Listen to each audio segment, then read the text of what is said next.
नमस्कार, मैं प्रिया। आप देख रहे हैं आंचलिक खबरें, अपनों की खबर आप तक। आइए नजर डालते हैं दिन भर की बड़ी खबर पर। संयुक्त राष्ट्र में भारत का प्रहार, पाकिस्तान को आतंकवाद का गढ़ बताया। जम्मू कश्मीर भारत का अभिन्न हिस्सा था, है और रहेगा। संयुक्त राष्ट्र में भारत का दो टूक जवाब। भारत ने दुनिया को चेताया, पाकिस्तान की आतंकी नीति से पूरा दक्षिण एशिया खतरे में। संयुक्त राष्ट्र में भारत की अपील, आतंकवाद के खिलाफ एकजुट हो सभी देश। यूएनएससी में भारत ने फिर उठाया आतंकवाद का मुद्दा, पाकिस्तान को ठहराया दोषी। संयुक्त राष्ट्र सुरक्षा परिषद में भारत का कड़ा जवाब, पाकिस्तान पर आतंकवाद का समर्थन करने का आरोप। भारत ने संयुक्त राष्ट्र सुरक्षा परिषद यूएनएससी में एक बार फिर पाकिस्तान को आतंकवाद का वैश्विक केंद्र बताते हुए उसे बेनकाब किया है।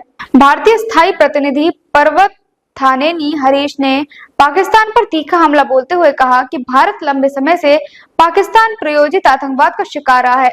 उन्होंने साफ शब्दों में कहा कि पाकिस्तान की धरती से संचालित आतंकी संगठन जैश-ए-मोहम्मद और हिजबुल मुजाहिदीन जैसे संगठनों ने भारत में कई बड़े आतंकी हमले किए हैं। पाकिस्तान में पनप रहे 20 से ज्यादा प्रतिबंधित आतंकी संगठन। संयुक्त राष्ट्र सुरक्षा परिषद में भारत के प्रतिनिधि ने बताया कि पाकिस्तान में 20 से अधिक ऐसे आतंकी संगठन मौजूद है जिन्हें संयुक्त राष्ट्र यूएन ने प्रतिबंधित किया हुआ है। इसके बावजूद पाकिस्तान खुद को आतंकवाद के खिलाफ लड़ने वाला देश बताता है, जो दुनिया के लिए सबसे बड़ी विडंबना है। उन्होंने कहा कि पाकिस्तान सरकार की ओर से इन संगठनों को मिली शह के कारण ही भारत को लगातार आतंकवादी हमलों का सामना करना पड़ रहा है। पाकिस्तान के झूठ को भारत ने किया उजागर। दरअसल भारत ने ये बयान तब दिया जब पाकिस्तान के उप प्रधानमंत्री और विदेश मंत्री मोहम्मद इशाक डार ने संयुक्त राष्ट्र सुरक्षा परिषद में जम्मू कश्मीर का मुद्दा उठाया। पाकिस्तान ने हमेशा की तरह अपने बयान में कश्मीर को लेकर भारत पर आरोप लगाने की कोशिश की, लेकिन भारत ने इसका करारा जवाब दिया। भारत के स्थायी प्रतिनिधि पी हरीश ने स्पष्ट शब्दों में कहा कि जम्मू कश्मीर भारत का अभिन्न हिस्सा था, है और हमेशा रहेगा। हरीश ने पाकिस्तान को खरी खरी सुनाते हुए कहा कि आतंकवाद का कोई औचित्य नहीं हो सकता, निर्दोष नागरिकों पर हमला किसी भी परिस्थिति में जायज नहीं ठहराया जा सकता।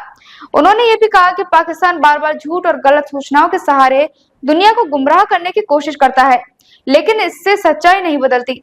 सीमा पार से आतंकवाद को मिल रहा पाकिस्तान का समर्थन। भारत ने सुरक्षा परिषदों को याद दिलाया कि जैश-ए-मोहम्मद और हिजबुल मुजाहिदीन जैसे आतंकी संगठन पाकिस्तान की धरती से संचालित होते हैं और इन्हें सीमा पार से समर्थन मिलता है। भारत ने यह भी बताया कि पाकिस्तान में कई आतंकी संगठन और व्यक्ति संयुक्त राष्ट्र सुरक्षा परिषद की 1267 अल-कायदा प्रतिबंधित समिति की सूची में शामिल है। इस सूची में शामिल होने का मतलब यह है कि इन संगठनों और व्यक्तियों की संपत्ति जब्त होनी चाहिए, उन पर यात्रा प्रतिबंध लगना चाहिए और उन्हें हथियारों की आपूर्ति नहीं होनी चाहिए। लेकिन इसके बावजूद पाकिस्तान इन संगठनों को संरक्षण देता रहा है। जम्मू कश्मीर में लोकतंत्र जीवंत, पाकिस्तान में हालात बदतर। भारत ने संयुक्त राष्ट्र को यह भी बताया कि हाल ही में जम्मू कश्मीर में चुनाव हुए, जिसमें बड़ी संख्या में लोगों ने हिस्सा लिया और अपनी सरकार चुनी। भारत के स्थायी प्रतिनिधि ने पाकिस्तान पर निशाना साधते हुए कहा कि जम्मू कश्मीर में लोकतंत्र मजबूत और जीवंत है, जबकि पाकिस्तान में स्थिति इसके बिल्कुल विपरीत है। उन्होंने आगे कहा कि वास्तव में पाकिस्तान खुद जम्मू कश्मीर के कुछ हिस्सों पर अवैध कब्जा किए हुए हैं और वहां के हालात बेहद खराब है। उन्होंने संयुक्त राष्ट्र से अपील की कि वह इस स्थिति का संज्ञान ले और पाकिस्तान को जवाबदेह ठहराए। संयुक्त राष्ट्र की भारत को दो टूक, आतंकवाद में भेदभाव न हो। भारत ने यह भी कहा कि आतंकवाद के मामले में कोई भेदभाव नहीं किया जाना चाहिए। संयुक्त राष्ट्र सुरक्षा परिषद को अच्छे और बुरे आतंकवादियों के बीच कोई अंतर नहीं करना चाहिए। भारत ने दुनिया से अपील की कि वह पाकिस्तान की इस दोहरी नीति को पहचाने और आतंकवाद के खिलाफ कड़े कदम उठाए। पाकिस्तान का आतंकवाद के खिलाफ झूठा प्रचार।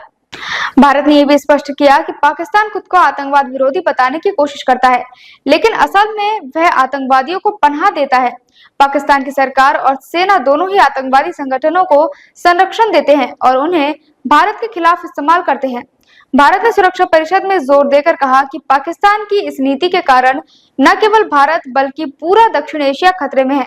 भारत ने यह भी कहा कि अगर दुनिया ने समय रहते पाकिस्तान के खिलाफ कड़े कदम नहीं उठाए तो इसका खामियाजा पूरी दुनिया को भुगतना पड़ सकता है।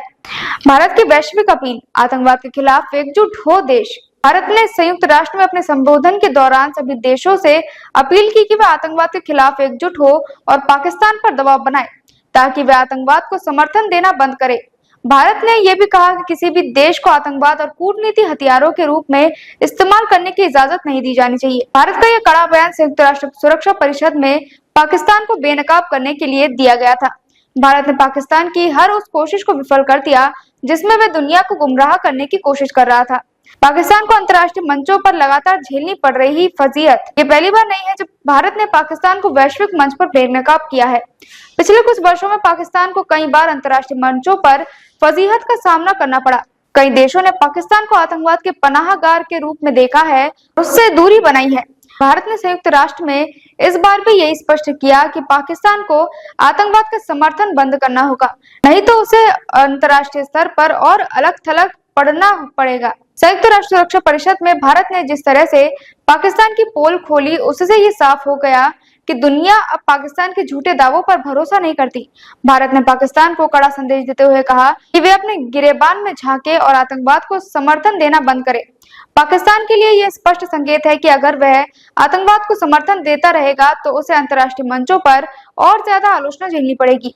भारत ने एक बार फिर दुनिया को दिखा दिया कि वह आतंकवाद के खिलाफ लड़ाई में पीछे हटने वाला नहीं है और पाकिस्तान की हर चाल का मुंह तोड़ जवाब देगा।